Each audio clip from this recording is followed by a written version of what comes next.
see Cauldron Lake. I thought I could make out the spot where the island and the cabin had been. There was a light near it. It had to be a boat.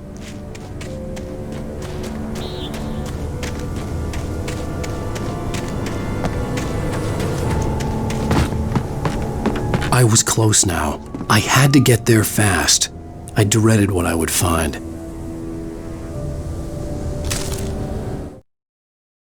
I tried to hold on to Alice, but her form melted away.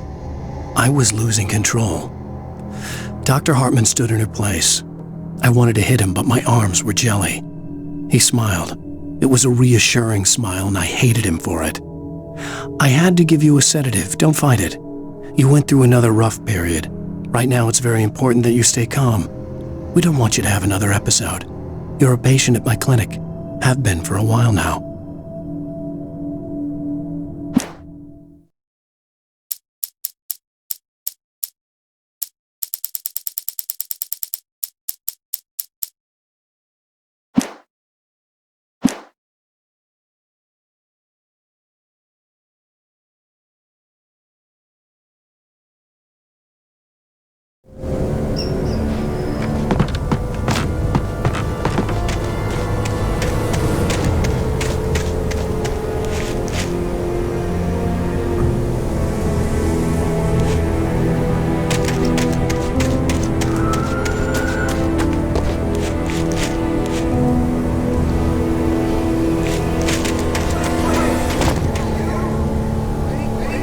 I'm here! I'm coming!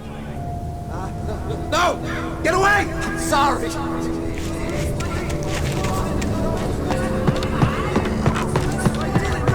We don't have a wife. We don't know where she is. She's probably drowned. We just said we had everything. So you see? They get them writing for us. Please! Please! Oh! I'm sorry! Please don't hurt me! Ah! Ah!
Life. I was born on the day that my poor mama died. I was cut from her belly with a Stanley knife.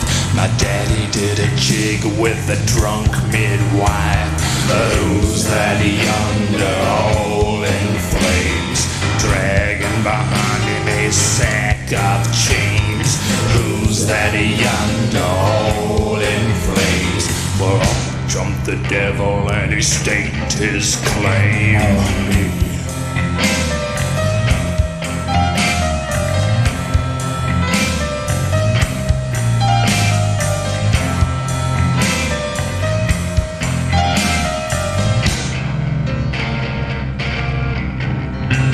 Oh, poor heart, I was doomed from the start, doomed to play the villain's part. I was the baddest Johnny in the apple cart. My blood was blacker than the chambers of a dead nun's heart.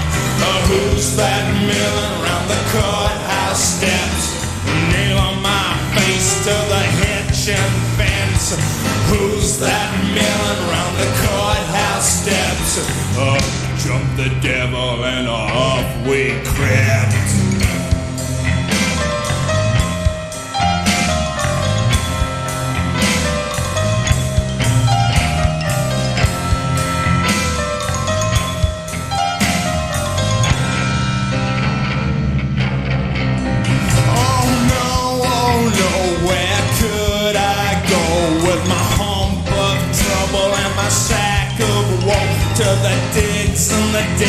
of Mexico, where my neck was safer from the lynching room. Who's that yonder laughing at me like I was the brunt of some hilarity? Who's that yonder laughing at me? Well, up jumped the devil, 1, 2, 3.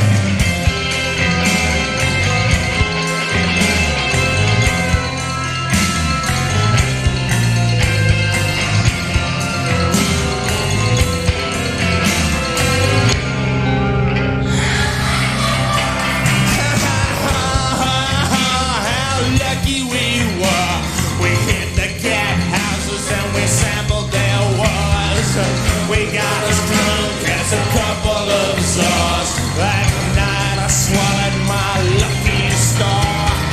Who's that dancing on the jailhouse roof? Stamping on the ribbon with a cloven hoop. Who's that dancing on the jailhouse roof? Jumped the devil and said, here's your man, I got groove.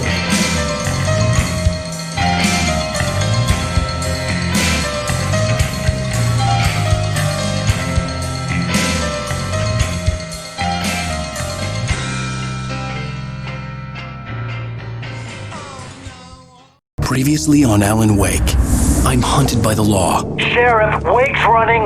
I'm giving chase. Are you seriously telling me that writer just took out my deputies? A thriller I supposedly wrote is coming true. The genre of the story seems to be shifting. It's turning into a horror story. I was told that Alice had been kidnapped, but that was a lie. We don't have his wife. We don't know where she is. Her purported kidnapper was eaten up by the dark presence before it attacked me.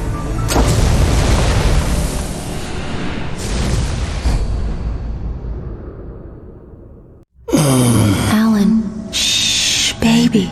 It was just a nightmare. Alice. There you go, Alan. Hartman. I fell. I had to give you a sedative. Don't fight it. I- You went through another rough period. What? Right now, it's very important that you stay calm. We don't want you to have another episode. You're a patient at my clinic. Have been for a while now. The shock of your wife's death triggered a mental illness. No, you lied. You're suffering from various symptoms of undifferentiated schizophrenia. Bastard. It's okay, Alan. Just let go.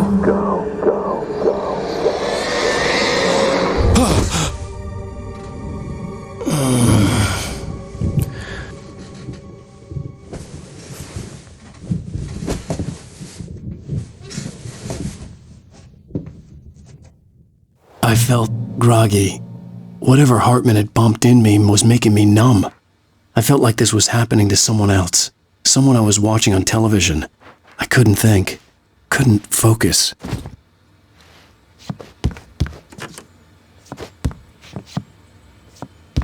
The door was locked.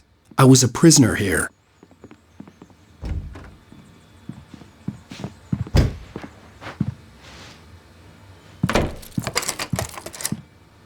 Good evening, Alan. Are we feeling better now? Feeling calm? Yeah. I see you brought your pet gorilla with you. So sure, I'm calm. I get the message. Loud and clear. Quite right. That's the spirit. You're being very brave, Alan. I understand you're confused. I would be more concerned if you weren't suspicious of me. I don't blame you for it. Big of you. Now, why don't you come with me? We'll reacquaint you with my clinic and go over everything you might have forgotten. Little walk and some fresh air? Yes, it will do you good. This corridor is for patients. Most of them aren't here right now. Jack took them out for a fishing trip. Except for the ones who are particularly vulnerable, of course. I encourage creativity as a part of the recovery process here at Cauldron Lake Lodge. I specialize in treating artists. I bet you do. Splendid, Alan. I honestly believe we can get this thing under control if we work together. This way, Alan.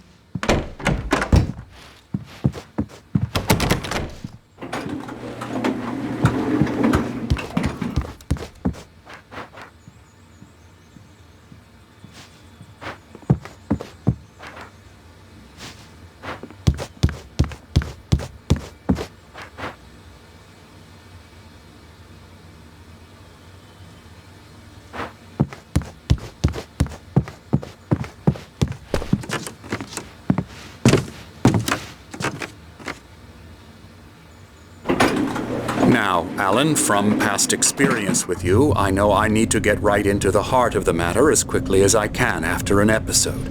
So I'm just going to say this. Alice is dead. No. You're in a very vulnerable state until you understand and accept this. Alice drowned, and you couldn't face that. You're suffering from hallucinations, paranoid delusions, unusual thinking, an obsession about light and darkness, a feeling that everything revolves around you, your thoughts and dreams. Your mind has constructed an elaborate fantasy scenario in which your writings are affecting reality. She has been kidnapped and supernatural forces of darkness are trying to stop you. We go this way, Alan. I wasn't ready for another shot, so I went along with it. He had to be lying. But under the influence of the drug he had given me, I had to fight not to believe his words.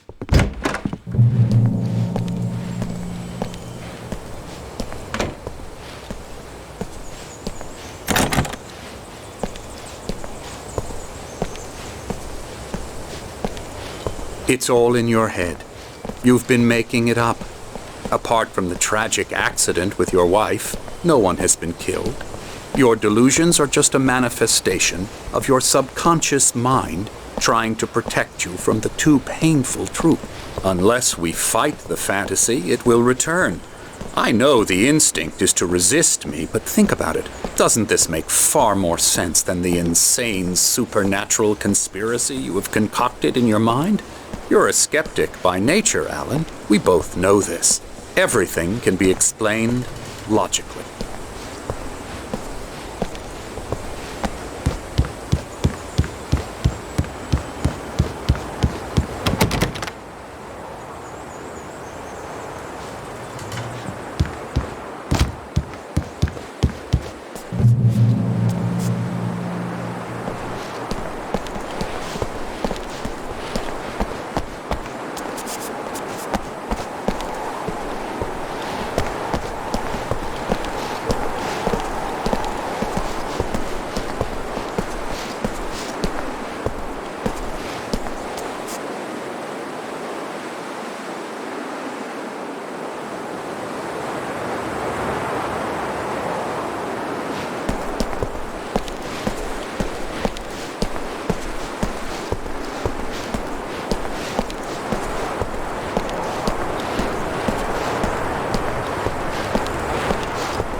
I never get tired of this view.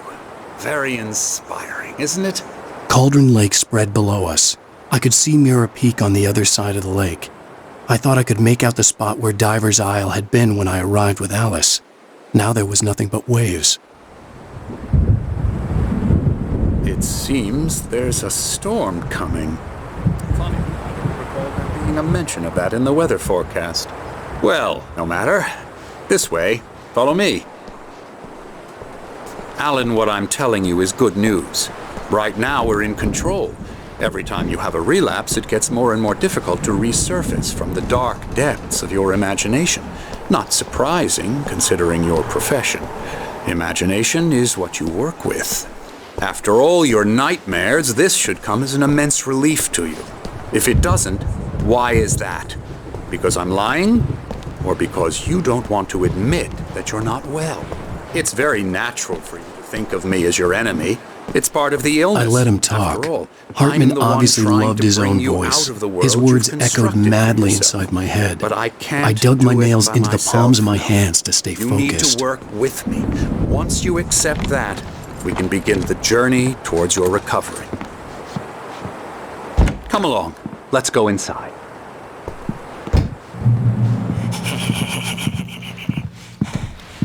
Here's the entrance to the office wing. That's for staff only. You were impressed by my trophies when you first arrived here. I do love to hunt. The great outdoors, man versus nature. It's wonderful stuff. Pretty damn wonderful, yeah.